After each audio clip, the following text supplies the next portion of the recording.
Hi guys, we're here today with Henry Heisenberg, and we're going to find out about why you need reviews and how it will help you. So Henry, over to you. All right, thanks Bernard. Let's go on to the next slide. Okay, so when you engage your clients and prospects on the phone, the very first thing you want to do is establish the need with them for reviews. And one of the best ways to do that is to engage them in a few questions. They kind of like get them thinking about reviews and about their own perceptions of reviews. The key thing is that you want to bridge them from what is their perception to what the reality is right now. So the first question I like to ask them is what percentage of consumers use online ratings? And then the nice thing to let them kind of guess at a number. And a lot of times they might hem and haw, but you can always offer them the following 4 options. And imagine yourself in the other end of this. How would you answer this question? And it's interesting. I get answers that are all over the map, and people are really always shocked to hear that the answer really is 86%. Interestingly enough, Google has its own study on how people use percentage of consumers that use online reviews, and they come in at 96%. So the number is very, very high. Now, when you think about reviews, the next question is, well, how many people really trust them? So there was a study that was done about what percentage of consumers actually trust online reviews as much as a personal recommendation. It's like a very good barometer of the value of reviews, because personal recommendations is the best form of marketing. And what the survey found was, and here are the choices, was that the number actually turned out to be 72%. Wow. Now, this study was run again in 2013, so a year later, and that number went from 72% to 79%. So that's an enormous number of people that trust online reviews as much as personal recommendations. And again, think about your own experiences. Even when someone gives you a personal recommendation, a lot of times people will go online and research them anyway. And it's true for a doctor, a dentist, a lawyer, or anyone that's giving a service. Now, as a sort of like the opposite extreme, perhaps, but if you go from the online to the world of brick and mortar or paper, what percentage of consumers use the yellow pages? Traditionally, this has been a haven for people to advertise in the yellow pages. So you're talking about the paper yellow pages now. We're not talking about online yellow pages. Paper yellow pages, the ones that are stacked up on your shelf. I would think only about 17%. Most people think it's a low number, and it is a low number. It's 2%. Wow. And those people that are shocked, I always ask them, well, when's the last time you thumbed through an actual paper book yellow pages? No, it's been a long time. Very few people do that. Most people actually are throwing them out these days. So the number is very low. And you think about it, people who spend thousands of dollars on these yellow pages ads, and if people aren't reading them, they should be spending their money elsewhere. And the question is, where else do you spend your money if not on the yellow pages? Now, let me give you a little lesson if you're not a marketing expert, the term marketing mix. Marketing mix is an important term that anyone in marketing, of course sales as well, but anyone that's trying to market themselves has to know about. The idea of marketing mix is very simple. Is if you have a bunch of money, let's say you have a budget of $100,000 a year or even $10,000 a year for your marketing dollars, where do you put that? Do you put it in newspaper ads? You create beautiful business cards, brochures, newspaper ads, ads on TV, ads on radio, right? A lot of places you can use for advertising. Now, but before you do that, you have to figure out which ones are the ones that are going to have the greatest return on investment, or in other words, which are the ones that people trust the most. Because if you're advertising, you don't want to put it in something that people are going to say, well, I don't trust that advertisement. For example, I can tell you when I get an SMS message on my cell phone, those are the ones I trust the least. To me, it's just spam. Okay.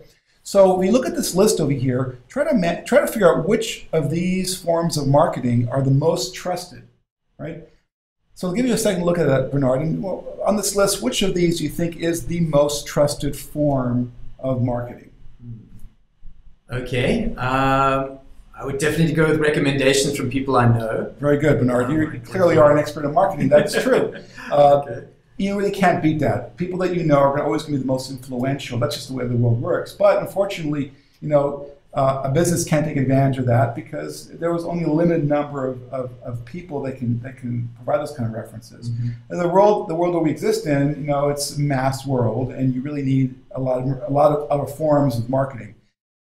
Nielsen did a very interesting study, 28,000 respondents in 56 countries, and they actually measured which of these forms of advertising was the most trusted. And as you'd expect, recommendations from people I know was number one on the list, but number two on the list was consumer opinions posted online or online reviews. Okay. Right? Absolutely amazing. So that's huge. That's 70%. huge. And look how the number drops. It drops precipitously, tremendously from 70% to the branded website at 58%. And branded websites has been, one of the most, tried and true methods of advertising yourself. So consumer reviews come out to be more important than any other form of advertising that's out there. And I'm always amazed when people tell me they don't even have a budget for any kind of reviews or reviews management service. They need to have that if they're going to succeed in this world. Now, speaking of reviews, here's another thing that was done in the study is that what is the likelihood that a consumer would initiate business with a vendor that had 5 stars or 4 stars? Well, it's clearly high, right? Not unusual to see those numbers be very high. The question is, Bernard, what do you think it is for 3 stars? I would think that it's pretty low. I mean, I think it drops off. Most people tell me they kind of think it's kind of the neutral number. And the guesses I often get are anywhere between 40, 50, maybe even 60%. It drops off, right? Yeah. But most people are shocked to realize that it comes out at 14%. Wow. And that has a lot to do with just the way people behave. And I always tell people, if you had a choice of going to a dentist, and the dentist had 4-star reviews, another one had 3-star reviews. Well, the 4-star review will always win out over the 3-star reviews. True of almost anything, hotels, restaurant, almost any service that's out there, unless you know something about that professional that others do not. Like maybe you know him personally, for example. It's no surprise that for 2 and 1 star, it's going to be very low. What do you think it is when there are no ratings at all? Something like a 3-star. Like a 3-star. Yeah. So again, I usually get the answer, it's neutral, maybe 50%, 40%. People are very surprised to see that it comes in at 2%. And why is that? The answer is very simple. We live in a very different world than we did several years ago. In today's world, people expect you to have a reputation online. If you don't have an online presence, and furthermore, you don't have reviews online, people wonder, well, why is you don't have reviews online? Yeah. Maybe you don't have people say anything good about you, right? People are expecting reputations online, and you have to have reviews. Without ratings, you basically are worse off than having 3 stars. It's very interesting. A Harvard study recently that was conducted a couple years ago, but still relevant today, was that they associated a single star improvement with a return on investment, in this case revenue. And what they found that for every star increase that a business had, the business would see a 5 to 9% increase in sales. That's a clear ROI. And I hear it anecdotally from all our clients every day that they get new clients coming in the door, they say, well, I read your reviews online, you sound like a great business. So reviews do have a return on investment. And again, it's evident from the previous studies we saw that because it's the most trusted form of marketing, that there should be a noticeable return on investment. Another challenge that businesses have is dealing with clients or customers or patients that are motivated by emotion. Most people that post reviews online are motivated in some form or another. And the number one motivation is emotion. They're angry. And people that vent online are the ones that actually cause the most damage to a business. Unfortunately, happy customers are more passive. They won't do it on their own. So you need something to help you coax them into or encourage them into posting reviews online. And you also need something to deal with the angry clients so that you can somehow intercept them before they put something on a public review site, which really can damage your business.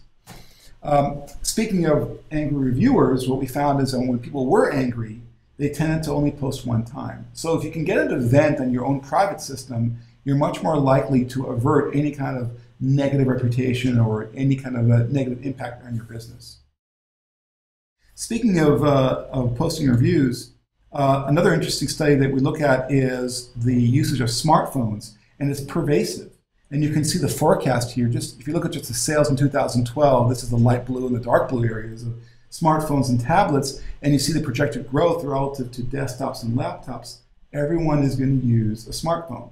In fact, what we also know from the data that we've seen is that even people at the poverty level have smartphones. They will forego everything else they have, except their food and their shelter, They'll forego a landline, they'll forego TV and cable, just so they can get a smartphone and stay connected with the outside world. In fact, we all know this. Even homeless people have smartphones. We've seen it. So when you put it all together, you get what we call the equation, which is really the key to our solution. We want to take into account the influence that reviews can have, the impact that reviews have on sales, to dealing with negatively motivated reviewers, to motivating good reviewers, and of course the value of the reviews relative to other forms of marketing, and of course smartphone proliferation. And you get our solution, which is created specifically to address these 6 areas. And that's what we have. And we have a unique review management service that works, and we've seen the ROI and we've seen the results, and we can sell a lot of it. Great. Well, thank you very much. It was a really interesting. I have one quick question for you. I've heard from clients of ours that you should not only have only positive reviews. It doesn't look real if you've got all positive reviews. What is your response to that? That's all about balance, and I think that's a great lead-in for our next video, Bernard, which we'll show in just a minute. All about the 4 key factors of reviews. Okay, great. Thanks a lot, Henry.